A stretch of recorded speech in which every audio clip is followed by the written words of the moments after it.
butted heads way too many times from what I've heard. It might be different working under it. All right, now I bet you guys can hear me all right. How are we doing this evening?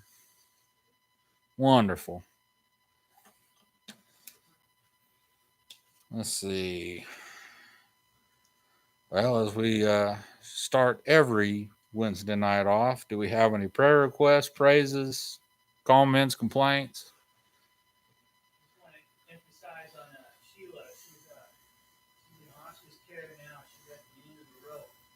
I think she needs some special prayer, not just for her health, but for what happens next. Right.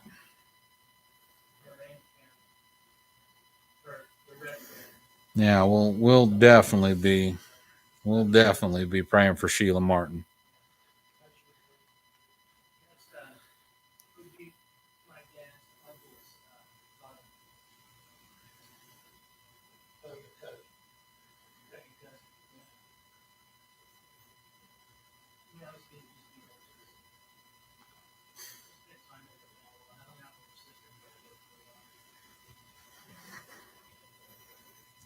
Not any others?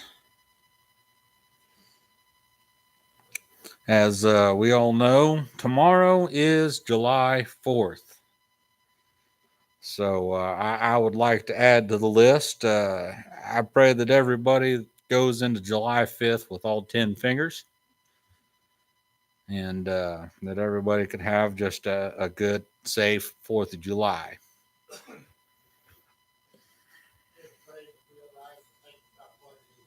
Mm-hmm.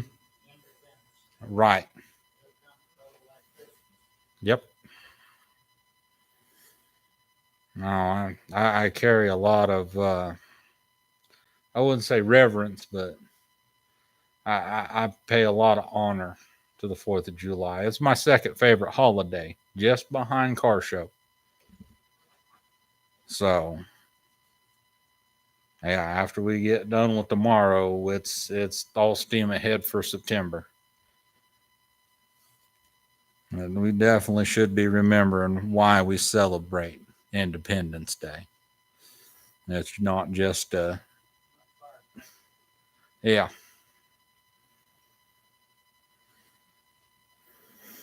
Well, Miss Shy did have a few. Sheila Martin was one of them. Then her friend Lindsay Nicholson and her family. She had a baby girl born yesterday, and the baby has some sort of bacterial infection, and they're looking for prayers that she starts to improve. And then her great uncle lost a son, Richard, yesterday to cancer. So there's some loss there and some new life. So let's be lifting both of those up. As always, let's continue to be praying for Tom and McCary. It's so wonderful to see you here. I sure hated to have to leave Sunday. I missed you guys. I spent most of last Sunday underneath a vehicle trying to get it back home. But we succeeded. It's sitting in his yard now. Let's continue to be praying for Ron and Sherry Hall. I have not had an update on them, how Ron's doing. So let's just continue to be praying for both of them. Ron for some healing and Sherry for the strength to help take care of them. That's when you know you got a good woman, when she's willing to help take care of you in your old age when you've got a problem. Continue to be praying for Sebastian. How's he doing? Do you know, Tony?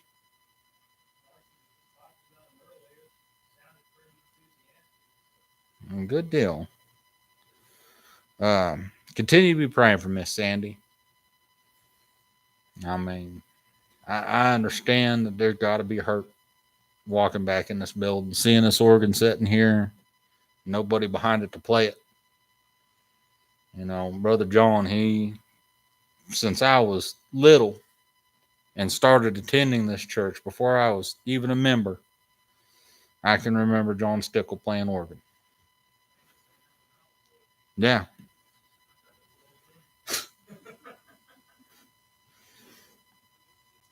Let's see. Again, we'll mention Sheila Martin, Pat's daughter Jo, Gloria Stevens, Ann Hall, and Miss Patty's mom. They're all fighting cancer. Let's continue to be lifting them up. And then you got Shylyn's mom and stepdad David. They both have health issues they're trying to deal with. Same with brother Mike's stepdad Daniel. Uh, I can't I can't stress enough how much I like Daniel. He's just so fun to be around. And brother Jeff, have you talked to brother Jeff lately? Okay. Yeah. Yeah. Well, this is not the time of year to be working outside all day long, and that's his main job description. Well, my heart goes out to him, and I'm fortunate enough, even though we've got the big doors open, we still got some fans kind of moving a little bit of air. We've got a little bit of shade in the building. Yeah, a little bit. Let's see. Then Devin and Faye. Let's be lifting them up. I miss them guys. I miss being able to wave at Devin. I have not seen him driving the trash truck here as of late. Huh? Sometimes I don't pay too much attention. That might be it. But no, I like being able to wave to Devin on the way to lunch or wherever he might be, because his route runs to Pikes, so I'll see him backing up the trash truck, and I'll run out, kind of give him a little bit of a jab here every once in a while because it's fun. But I miss seeing that guy. You only get to be a stand-in at a wedding for a few people, so I miss being able to joke with him about that. Uh, 5 families. Let's lift that up because let's face it, we could use some more people. And I love everybody here. I love every member of this church. Kind of missing a lot of people right now. I'd like to be able to see them. I'd like to be able to meet more people. Let's continue to lift up 5 families. I extended an invite to my cousin Dakota. He moved back to town here not too long ago. So hopefully we'll be able to start seeing him for afternoon services. Then we've got Israel and the USA, both countries that are needing a lot of prayer, immense amount of prayer. Election stuff's already starting to happen. They had the debate the other night, and I just couldn't even stomach to watch it. Stuff that's happened since then too. That this whole election thing is pretty much blown off the news that North Korea has agreed to send troops into Ukraine also now. They should be there next month, not all of them by next month. They said around 100,000. Yeah. That's a big deal. Yep. It's scary. Mm-hmm.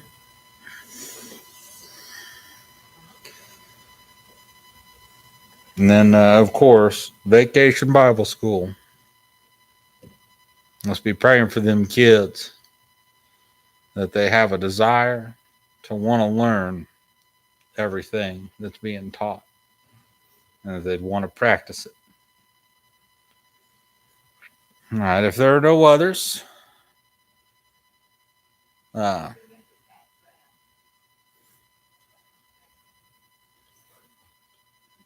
yeah, Miss Pat. Is she okay? Since I left early Sunday, is she doing all right? Okay.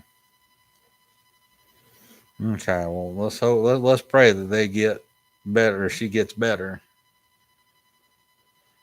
She's just about a part of my family. She might not be blood, but she's been there years and years and years. I bet Tony can remember him being a little boy and knowing Pat Brown. Yeah. Yeah. Mm-hmm. That she is. Now, Tony, I'm gonna pick on you again because I like doing it. Would you open us up in a word of prayer, brother? Dear Lord, thanks for giving us another opportunity in the house tonight. We have a very long prayer list here.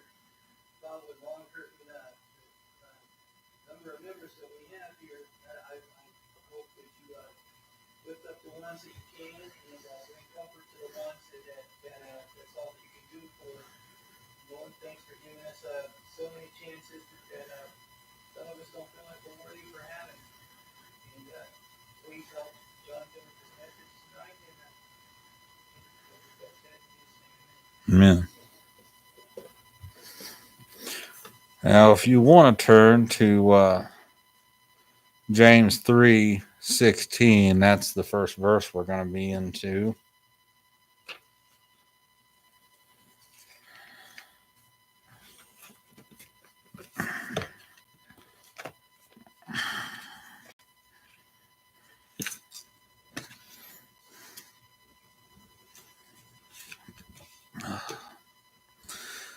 Now, if we remember, we've been working on building better relationships, and we talked about positive things in a relationship, things you need to practice, work on, and to really develop with another person in order to have a solid relationship with them.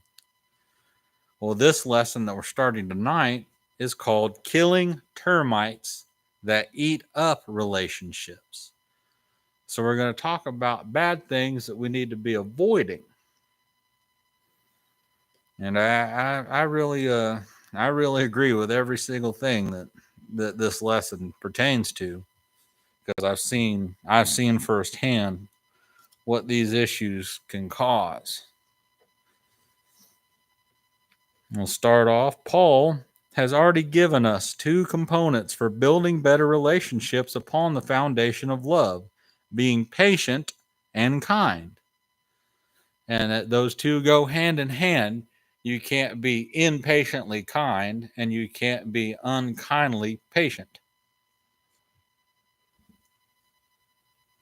These two are positive, but the next 8 building blocks are negative and destructive. Paul wrote, "Charity envieth not." Envy is one of the most damaging of all human emotions because it destroys relationships. Let's see what James 3:16 says about envy.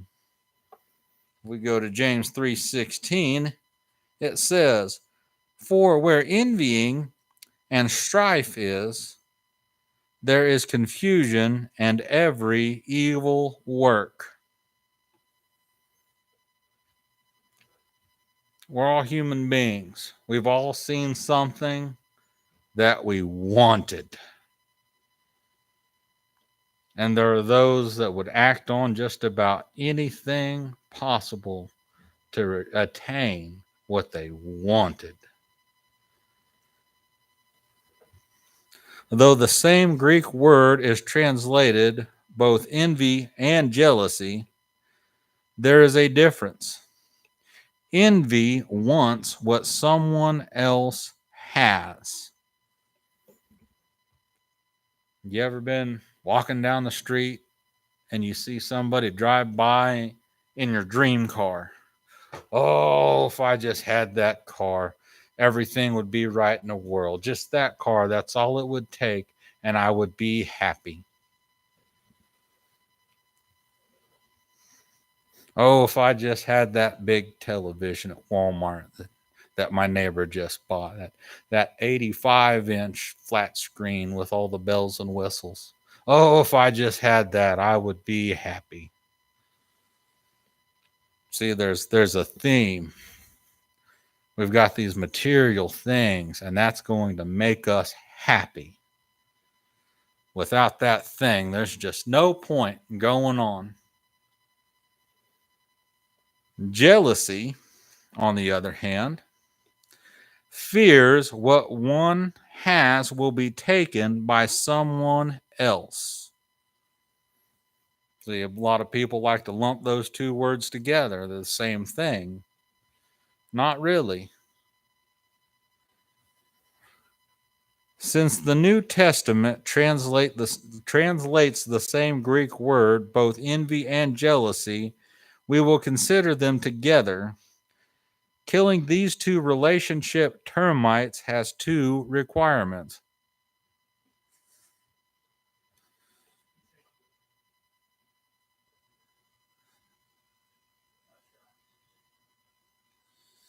Yeah. Is he on the motorcycle or the pickup?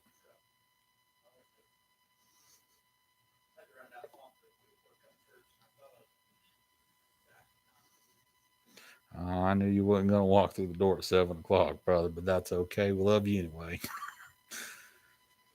There are three destructive results of envy and jealousy. Number one, envy makes us evil. Envy makes us want to take what belongs to someone else. Doesn't it? Like I said, you get to the point. You want something so bad you do anything to have it. Some people would say, "Oh, short of stealing, I'd have that. I'll do whatever it takes, short of stealing."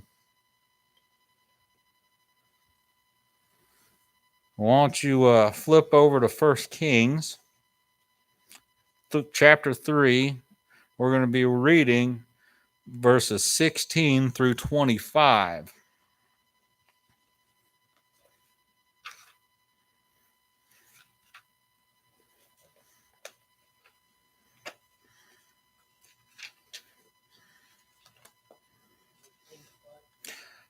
Chapter 3, verses 16 through 25.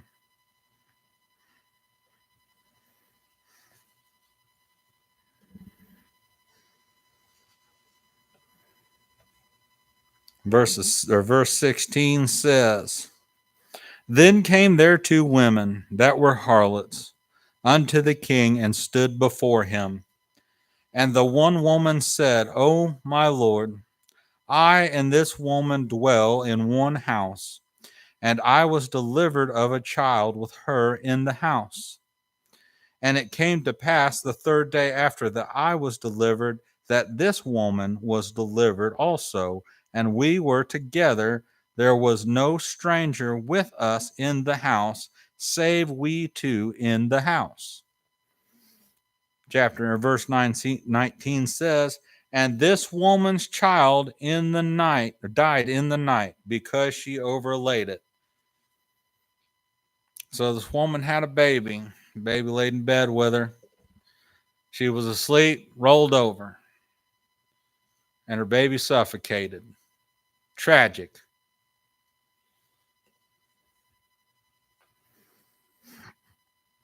Here's where envy kicks in. Verse 20 says, "And she arose at midnight and took my son from beside me while thine handmaiden slept, and laid it in her bosom, and laid her dead child in my bosom. And when I rose in the morning to give my child suck, behold, it was dead. But when I had considered it in the morning, behold, it was not my son, which I did bear. And the other woman said, Nay, but the living is my son, and the dead is thy son. And thus this said, No, but the dead is thy son, and the living is my son. Thus they spake before the king." Then said the king, the one saith, This is my son that liveth, and thy son is the dead. And the other saith, Nay, but thy son is the dead, and my son is the living.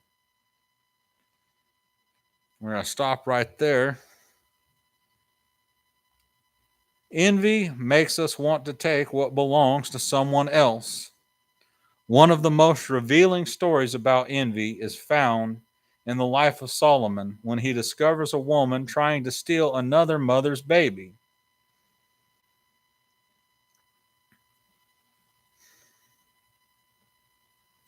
The real mother discovers what has happened and brings the dispute before King Solomon, the wisest man in the world. So, to reveal the real mother, we'll read on. King Solomon says, And the king said, Bring me a sword. And they brought a sword before the king.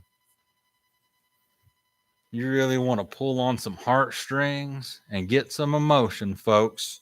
Verse 25 says, And the king said, Divide the living child in two, and give half to the one and half to the other.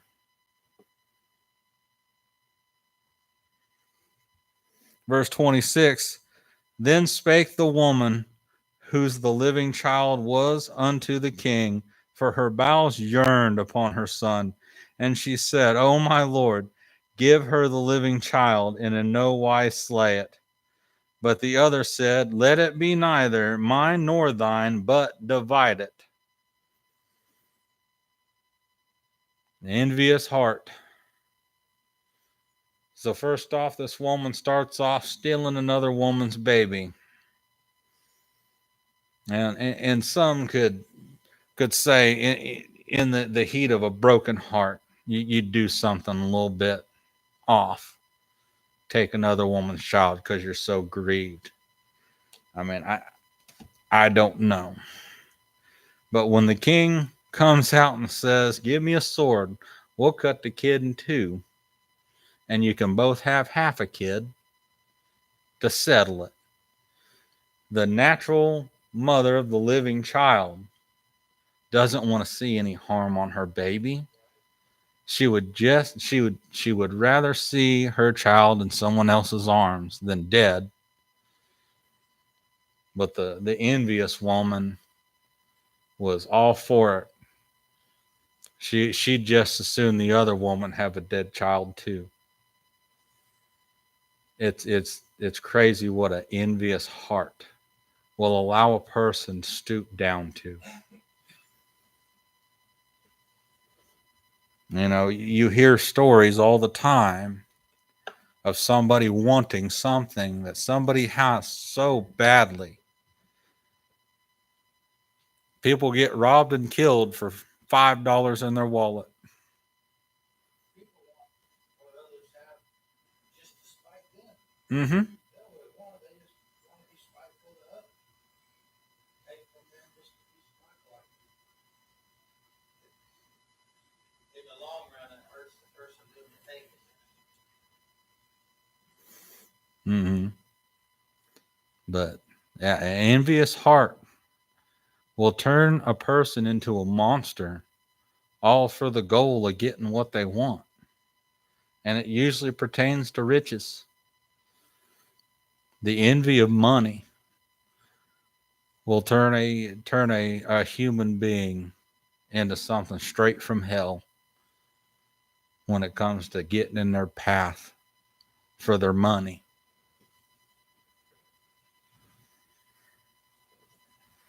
The real mother pleads for the baby's life, asking that he be given to the envious woman. However, the envious woman asks that the baby be cut in two. Solomon then orders the baby to be given to the woman who is obviously his mother. Don't you love it when a story works out and has a happy ending? When we envy someone else's spouse, children, personality, wealth, success, good looks, friends, homes, or anything else, we open the door to all kinds of evil. It's not just money or kids. If you want anything of somebody else's that badly, you're willing to stoop down to evil to do it, to get it, to attain it. Gotta have it. It has to be mine. Envy leads to such evils as gossip, bitterness, hatred, stealing, adultery, and even murder. Envy makes us evil. However, envy has a brother called jealousy. Jealousy drives people away. It demands exclusive loyalty or love. When we try to hold on to someone through jealousy, we really just drive them away. Jealousy is why in laws can destroy a marriage. They want their child or brother to love them exclusively, often making the person choose between them and the spouse. Jealousy is a vicious emotion. Let's go to Proverbs 27:4.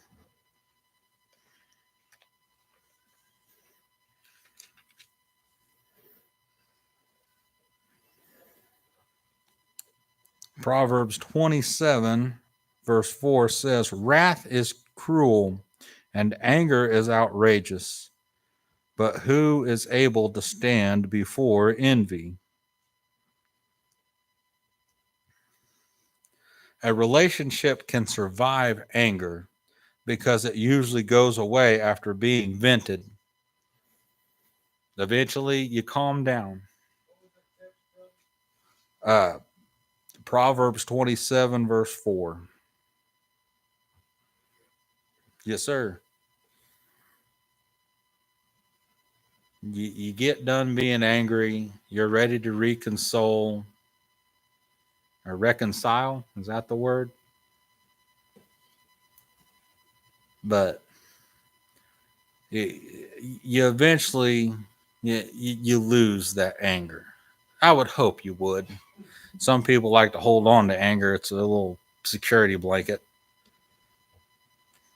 However, envy or jealousy hangs on and won't go away even after being vented. Jealousy slowly eats away at a relationship like termites destroying a building. We can be jealous of success, recognition, another person, etc. Whatever the reason, people are repelled by jealousy. You ever been around somebody that just obsessed and would not stop? It gets old. You get tired of hearing it. Point 3, envy and jealousy make us miserable. If you have ever been envious or jealous, you know this from experience. You cannot be happy and envious or jealous at the same time. They don't coexist. They're not on the same plane. If you're busy wanting this, wanting that, needing to have it, you're not spending quality time with the Lord, that's for sure, because you're so transfixed on this one thing that you want. That's the center of focus. That's where your attention is drawn. You have to turn your eyes from it.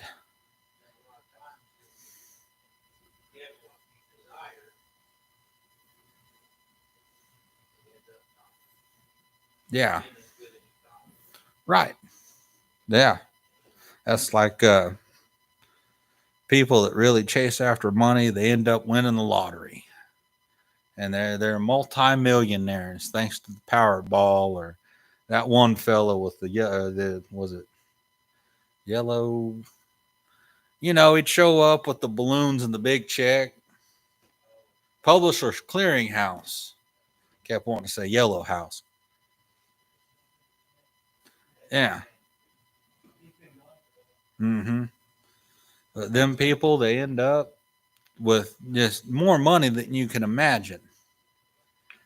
And most of them say They're more miserable after the fact because all of a sudden you've got relatives that you ain't seen in 20 years that are coming around. Hey, you remember that time when we were 9 and 10 years old and well, my car's broke down. I could sure use a new car. You know, the guy down the street who probably called the city because your yard was a little too tall 2 years ago. All of a sudden, he's inviting you to barbecues. You get all that money. Well, people want to be your best friend. They want to use that money until it's gone.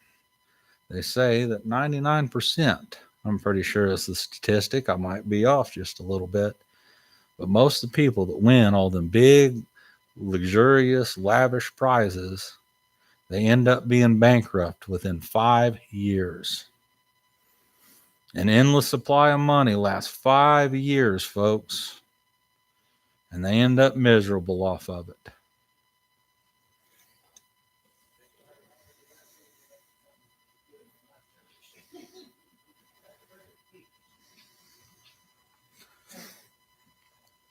Let's go to Proverbs 14, verse 30, and we'll see what God says in warning about it.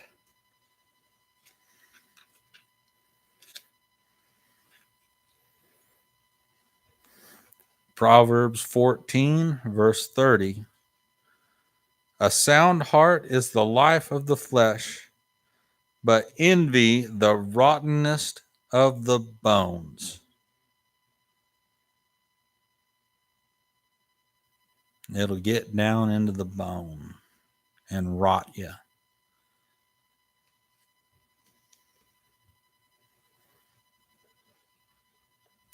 Envy and jealousy will ruin our health. Envy causes our health as well as our relationships to rot.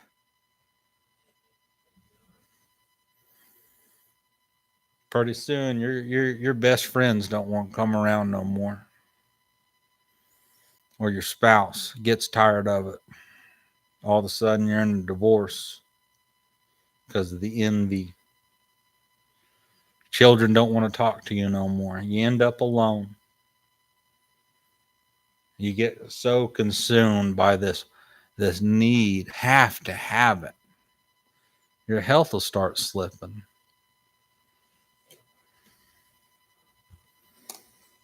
Kind of makes me think of some of them gold miners back in 1849 went up in the mountains looking for gold. And some of them didn't come back down. Their lust for riches ended up killing them. Wouldn't eat. Find a speck of gold. They wouldn't stop digging looking for more. The envy, need to have. Next week, we will learn about the remedy to killing those termites of jealousy and envy. That is all I really have for us tonight. I'm glad that you guys was able to come here. I'm glad to see all of you.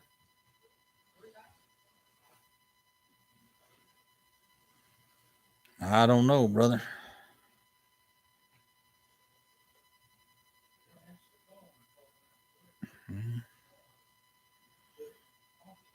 No, it's kind of warm and humid today. Might be napping, man. This heat zapped me. I'll tell you that much. That means he's just extra not used to it when he's in it. But I'll pick on you, Brian. Would you mind closing us a word of prayer tonight?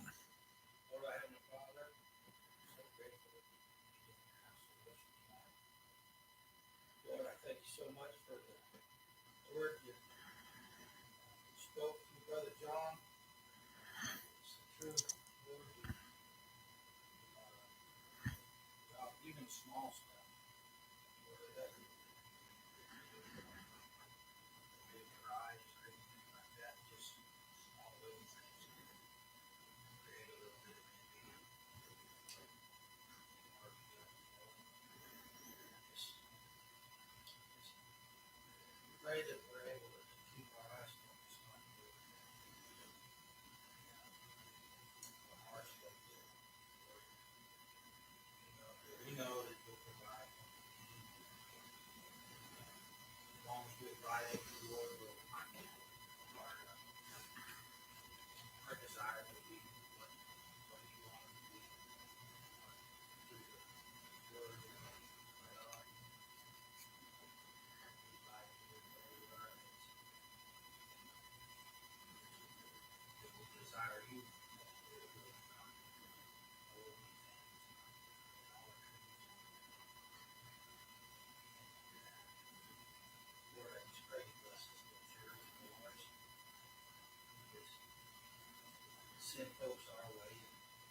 almost never in.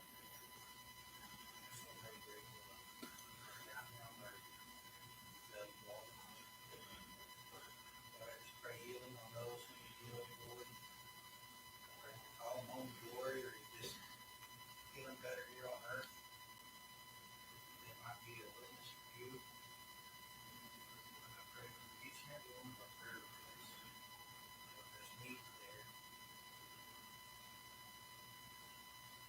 We know you can meet those needs.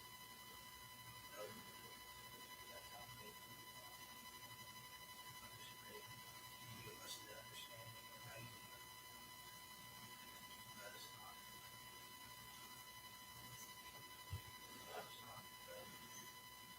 remorse. It's not what we want.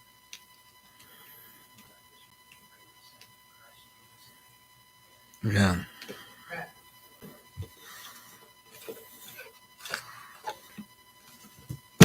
Well, I went to the doctor today. I had strep throat. I got a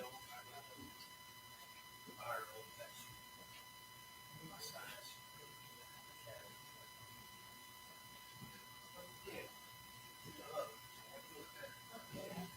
Are you making supper tonight, Sean? Yeah? What? No, I'm coming with you guys. Very good. Very good. Yeah. Do it time.